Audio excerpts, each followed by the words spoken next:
Zoe Hull is a senior in high school. After the recent death of her cancerous mother, Zoe has completely pulled out of life. One morning, she and her father Todd are on a hunting mission. He aims at a buck that doesn't die instantly after getting shot. The father and daughter have two options: either wait and let the animal die a painful death, or mercy kill it.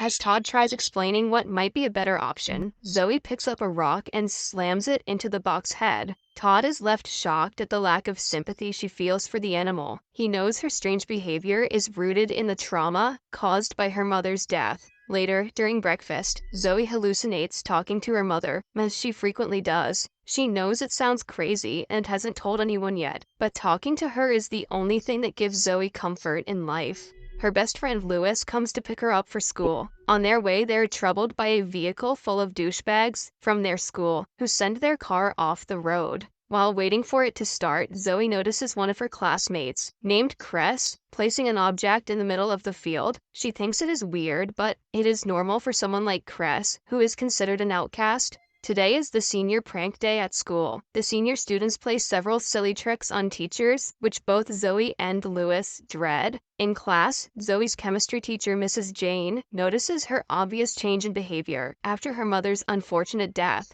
She tries talking to her about it, but is instantly dismissed. Following that, Zoe finds a promposal from Lewis inside her locker. She never wanted to go to the prom and is dreading that she will have to reject him. They meet in the cafeteria at lunch, but she tries avoiding the subject. Lewis brings it up and clarifies that he is asking her as a friend because he doesn't want them to be home when the rest of the school is having fun. Zoe is clearly upset and excuses herself to go to the bathroom. At the same time, several unharmful explosions are taking place throughout the city. The police, paramedics, and firemen are busy trying to control the situation. It is clear that the explosions are intentional. When Zoe walks into the bathroom, she sees a bully, Anna, hiding something above a vent. After the bully leaves, she checks the vent, but finds nothing. Back in the cafeteria, a van suddenly drives in through the glass door and hits a guy. The guy Zoe had seen earlier that morning, named Chris, steps out of the vehicle and shoots the injured man dead. He is joined by a group of three: Anna from the bathroom earlier, who is also Chris's sister, the school's loser, Kip, and the leader of the gang, Tristan. They are the ones who planted explosives all around the town just to distract the police and are here to shoot up the place. They kill a few people right away to assert their dominance and force the others to keep quiet. Zoe is about to walk out of the bathroom when one of the injured girls barges in and begs for help. Zoe panics but can do nothing for her. Before she passes away, she realizes something is extremely wrong and carefully steps out to listen to the shooter's conversation. The leader, Tristan, tells the students that they are now hostages who will have to obey all of his orders. He spots a guy in the crowd who used to bully him in the hallways every day. Chris shoots the guy dead without the leader's permission. Although Tristan wanted to do the same, he tells Chris to be calm and only use the gun when permitted. Kip walks to the bathroom to check if everyone is out. Zoe senses this and quickly climbs up the vent before getting caught. She then crawls through it, hoping to reach the other exit. Meanwhile, Tristan asks a girl to pull her phone out and call someone she loves. She calls her mother, explains the situation, and tells her mother that she loves her. The mother on the other end promises to call the police immediately. After the call, Tristan tells everyone the police have been informed, so they can skip trying to secretly call them now. He even allows them to call their parents one last time before their deaths. The group does as told and sends a tearful goodbye to their loved ones in case they don't return home today.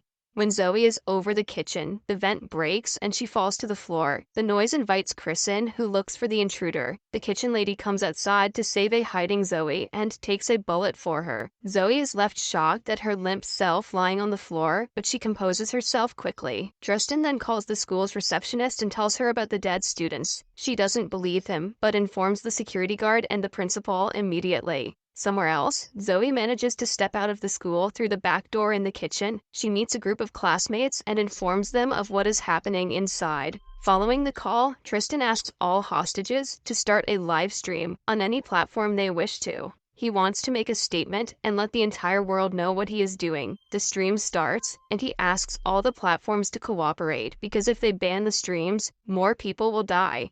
As he introduces himself to the world, the principal barges in with the security guard. Instead of being scared, Tristan welcomes them in and inquires if they know why he is doing all of this. The principal reveals that Tristan was called to his office twice last week because of his failing grades and bad behavior. The principal called him a worthless man who will never amount to anything. But the shootout is not about just a few meetings for Tristan. He is a well-spoken and well-educated man who has been beaten and bullied by society. The principal tries calming him down but is shot dead in the process. The security guard, on the other hand, is allowed to escape.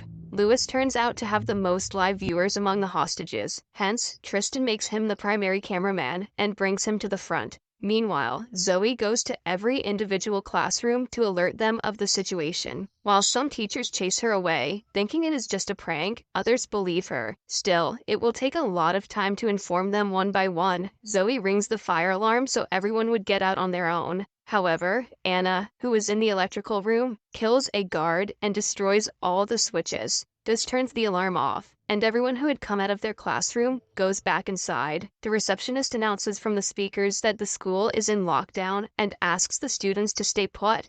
Just then, the first batch of policemen arrive. By now, some channels have started to pick up the news, but Tristan wants them to broadcast the live stream on national television. When Zoe finally reaches the receptionist's desk, a bag of explosives goes off, killing everyone but her. The group had already planned the attack so the students won't be notified, but the explosion was a bit late. Zoe hallucinates her mother talking to her, telling her that the situation is absurd. Suddenly, Anna comes into her view, so she pretends to be dead. After she walks away, Zoe bangs on the classroom door to continue alerting people. However, Anna hears her and comes looking for the noise. Zoe tries to escape, but her leg is shot in the process. The girls end up in the teacher's room, which is filled with balloons that the students arranged as a prank. Zoe hides inside the room and attacks when Anna is vulnerable. After a little bit of a struggle, she manages to shoot her dad.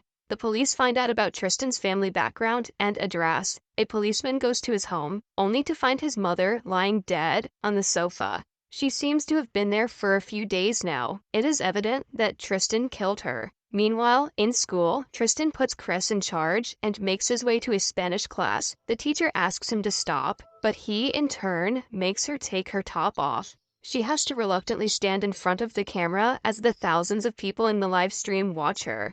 Then, Todd hears the news about the shooting and rushes to the school in his truck. By now, several parents, police, and reports have gathered outside. Chris starts hearing voices in his head, which is the main reason why he joined Tristan in the mission. The voices make him fire at the police outside. The noise attracts Tristan's attention, and he returns to the cafeteria, taking the Spanish teacher and her students with him. Moments later, Kip bumps into Zoe and follows her while firing at her. They end up in a slippery hallway where Zoe attacks him with a fire extinguisher and knocks him out. She then brings him to the auditorium and handcuffs him to a seat. Her mother appears yet again and talks about how Zoe is holding her back from being fully dead because she cannot let go of her. When Kip wakes up, he sees her talking to herself and instantly assumes she is like him.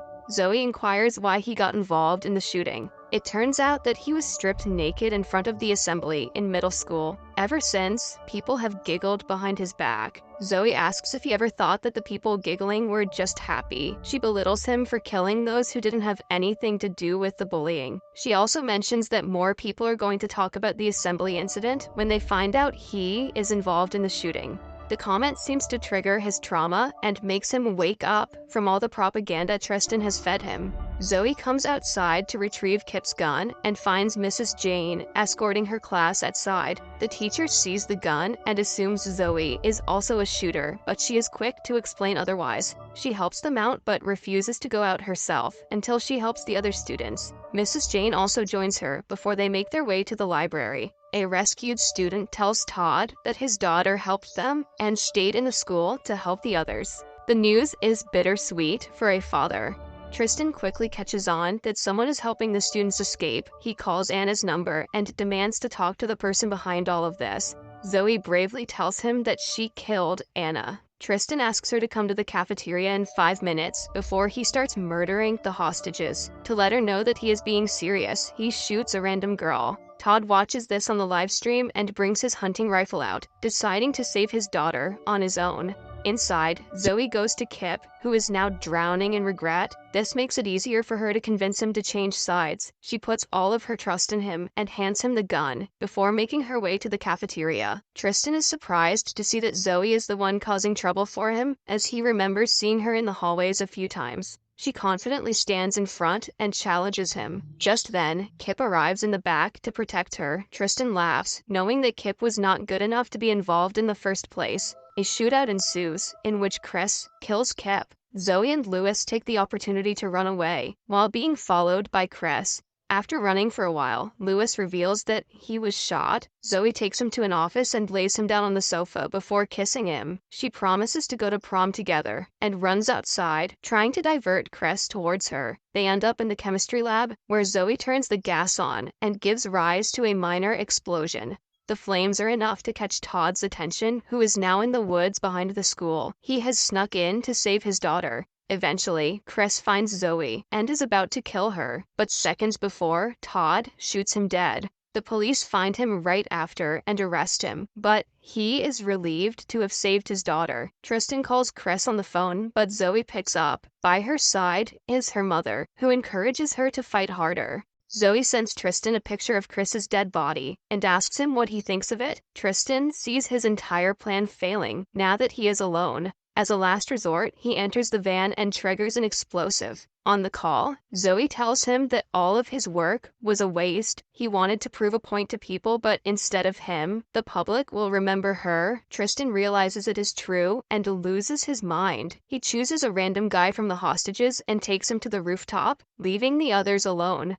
Zoe returns to the cafeteria, where she sees the explosive only has 40 seconds to go off. She makes the hostages run away and quickly gets the van outside. Fortunately, the explosion that follows doesn't hurt anyone. She then returns to the hallways, where a SWAT officer holds her down. At that moment, Zoe's mother wishes her farewell and goes away, having finally been freed from Zoe's heart. In the following scene, the sheriff meets Zoe and shakes her hand, praising her bravery. He informs her that Tristan was burned to a crisp in an explosion. After a brief chat, she goes to meet her father, who has been arrested in a police car. He tells her how proud he is. Lewis is also being escorted into an ambulance and is out of a critical state. But then, Zoe notices someone suspicious walking out of the school. She retrieves her father's rifle and follows the man. The person digs up some money from the side of a creek. Zoe aims the rifle at him, realizing that it is Tristan, who probably faked his death to get away. She shoots him in the chest before approaching him. He hasn't died yet, just like the Buck at the beginning of the film. But unlike the Buck, he doesn't deserve her mercy, so she leaves him to die a painful death.